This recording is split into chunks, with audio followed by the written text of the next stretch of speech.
Subscribe করুন মেহেদি cartoon, click করুন bell icon. পাহাড়তলে জঙ্গলে অনেকগুলো পশু পাখি একসাথে মিলেমিশে বসবাস করত। তাদের মধ্যে চিত্রা নামের এক হরিণীও ছিল। হরিণীর কিছুদিন হলো দুটো ফুটফুটে ছানা হয়েছে।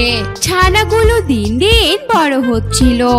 একদিন সকালে চিত্রা হরিণী তার ছানাদেরকে বলল, বাচ্চারা সকাল হয়ে গেছে, ঘুম থেকে উঠে পড়ো তো, আর বাহিরে গিয়ে খেলাধুলা করো। সকালের মিষ্টি রোদ তোমাদের গায়ে লাগাও, দেখবে তোমাদের খুব ভালো লাগবে। না মা, আমরা এত তাড়াতাড়ি ঘুম থেকে উঠতে চাই না, তাছাড়া আমাদের খুব ক্ষুধা লেগেছে। তুমি কি আমাদের জন্য নরম নরম কচি কচি ঘাস নিয়ে এসো। না ছানারা, আমি এক্ষুনি জঙ্গলে বেরোবো না, তোমরা একটু বাইরে বেরো, খেলাধুলা করো, তারপর আমি তোমাদের গুহায় রেখে যাব খাবার আনতে। মা, তুমি কি আজ আমাদের তোমার সাথে জঙ্গলে নিয়ে যাবে? আমাদেরও তো জঙ্গলে যেতে ইচ্ছে হয়। না ছানারা, তোমরা এখনো ঠিক মতো দৌড়াতে পারো না। ঠিক মতো দৌড়াতে না পারলে তোমাদেরকে ঘাস আনতে নিয়ে যাওয়া যাবে না। মা, আমরা তো হাঁটা চলা শিখে গেছি, তাহলে কেন আমাদের নিয়ে যেতে চাও না বলো? শোনো আমার ছানারা, হাঁটতে পারা আর দৌড়ানো এক জিনিস নয়।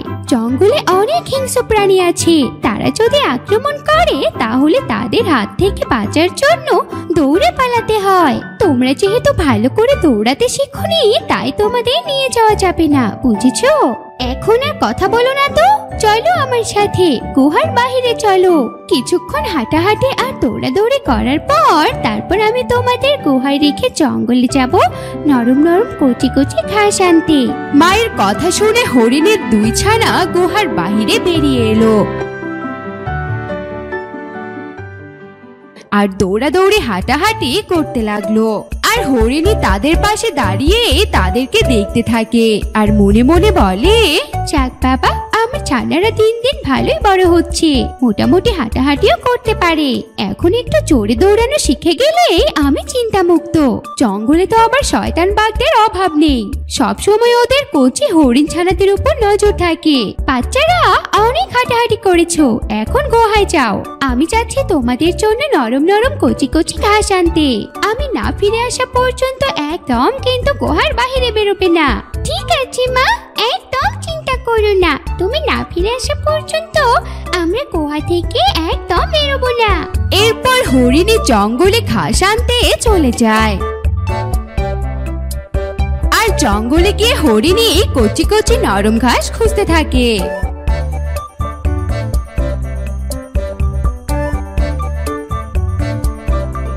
খোঁজাখোঁজির পর হরিণী নদীর ধারে কিছু নরম কচি কচি ঘাস খুঁজে পেল। বাহ, এই নদীর পাড়ের ঘাসগুলো তো বেশ বড় আর কচি মনে হচ্ছে। মনে হয় অন্য কোনো হরিণদের নজরে এই কচি কচি নরম ঘাসগুলো পড়েনি। যাই, এই কচি নরম নরম ঘাসগুলো আমি আমার ছানাদের জন্য নিয়ে যাই, বেশ মজা করে ওরা খেতে পারবে। এই বলে হরিণী নরম কচি ঘাসগুলো সংগ্রহ করতে লাগলো। এদিকে হরিণীর দুই ছানা একজন আরেকজনকে বলল, আপু, আমার না খুব পানি পিপাসা পেয়েছে, চলো আমরা জঙ্গলের নদী থেকে পানি খেয়ে আসি। কি বলছিস কি বল, মা তো আমাদের গুহার বাইরে যেতে নিষেধ করেছে, আর জঙ্গলের নদীটাও তো এখান থেকে অনেক দূরে। আপু, তুমি তো দেখছি খুব পেতো, আমার খুব পানি পিপাসা লেগেছে, আর মায়ের সব কথা শুনতে হবে নাকি? চলো তো, কিচ্ছু হবে না, আর আমার মনে হয় না যে ওদিকে কোনো বিপদ হবে। আর আমরা তো এখন দৌড়াদৌড়ি শিখে গেছি, আমাদের কেউ ধরতেই পারবে না, আর ধরতে আসলে আমরা দৌড়ে গুহায় ফিরে আসবো।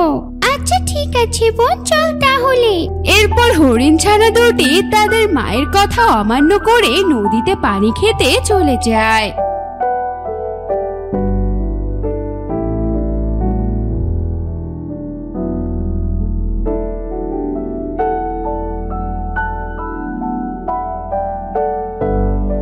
হাঁটতে হাঁটতে তারা নদীর ধারে পৌঁছে যায়।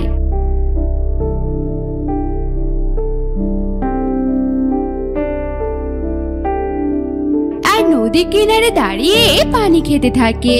এদিকে কিছুক্ষণ পর হরিণী ঘাস নিয়ে গুহায় ফিরে আসে।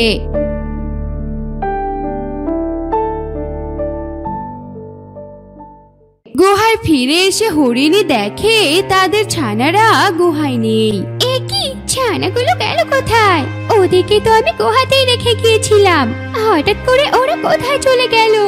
এরপর হরিণী বাহিরে এসে তার ছানাদের পায়ের ছাপ দেখতে পায়। আরে, এখানে তো পায়ের ছাপ দেখতে পাচ্ছি।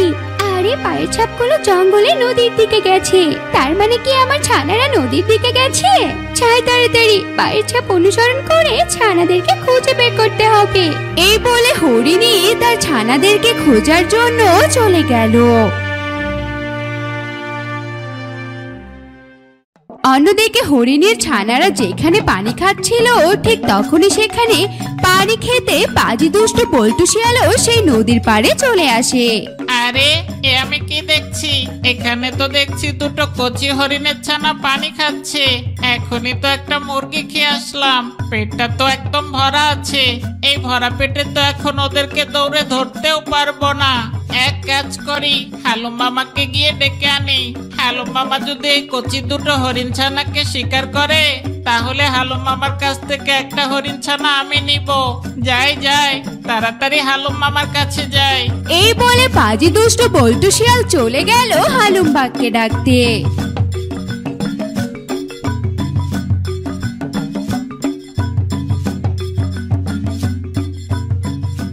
মামা, জব্বর একটা খবর নিয়ে এসেছি তোমার জন্য।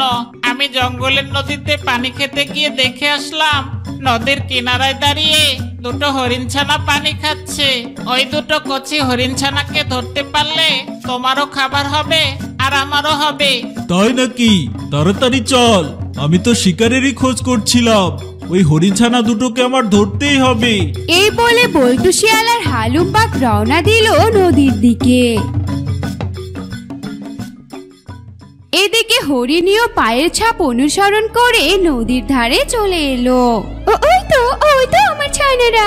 ছানারা, তোমরা এখানে একা একা কেন এসেছো? তোমাদেরকে বলেছিলাম না একা একা বাইরে না বেরোতে। দুষ্ট প্রাণীরা যদি তোমাদেরকে খেয়ে ফেলতো তখন কি হতো? মা, আমরা পানি খেতে এখানে এসেছি।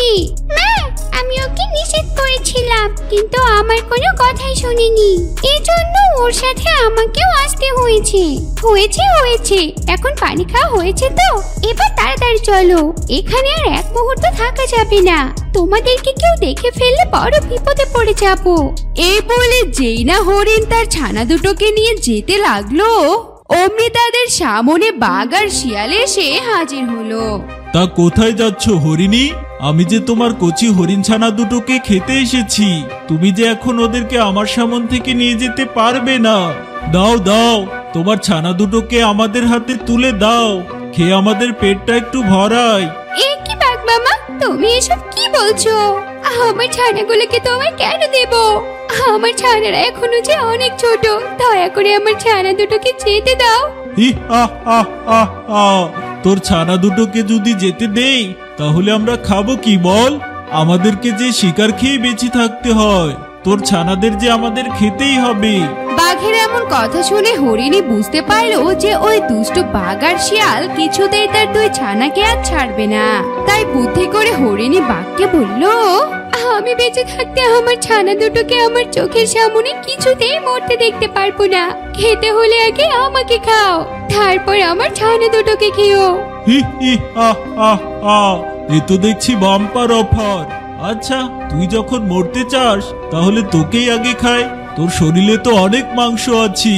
এই শিয়াল ভাগ্নে, তুই এখানে দাঁড়িয়ে থাক আর বাচ্চা দুটোকে পাহারা দে। আমি আগে এই মা হরিণীটাকে শিকার করি, মা হরিণীটাকে আমি খাবো আর ছানা দুটোকে তুই খাবি। এই বলে হালুম বাঘ যেই না হরিণীর ওপর ঝাঁপিয়ে পড়লো, অমনি হরিণী তার লম্বা লম্বা দুটো ধারালো শিং দিয়ে বাঘের পেট ফুটো করে দিল। বাঘের পেট ফুটো হওয়ায় বাঘ সেখানে কাতরাতে কাতরাতে মারা গেল। ওরে বাবারে, এই হরিণীটা কি করলো এটা? ওর শিং দিয়ে এত বড় একটা বাঘকে মেরে ফেললো। ওর কাছে তো আমি কিচ্ছু না, তাড়াতাড়ি এখান থেকে পালাই। এই বলে বল্টু শিয়াল দৌড়ে সেখান থেকে পালিয়ে গেল। ছানারা, দেখলে আমি এই জন্যই তোমাদেরকে বলি আমাকে ছাড়া কখনো তোমরা বাইরে এসো না। আজ আমি না থাকলে কি হতো তোমাদের বলো তো? মা, আমরা বড় ভুল করেছি। করছি, আমাদেরকে ক্ষমা করে দাও মা। আমরা আর কখনো তোমার কথা অমান্য করব না। ঠিক আছে ঠিক আছে, এখন চলো বাসায় গিয়ে কচি কচি নরম নরম ঘাস খাবে। আমি তোমাদের জন্য কচি কচি নরম নরম ঘাস নিয়ে এসেছি। এই বলে হরিণী তার দুই ছানাকে নিয়ে গুহার দিকে রওনা দিল।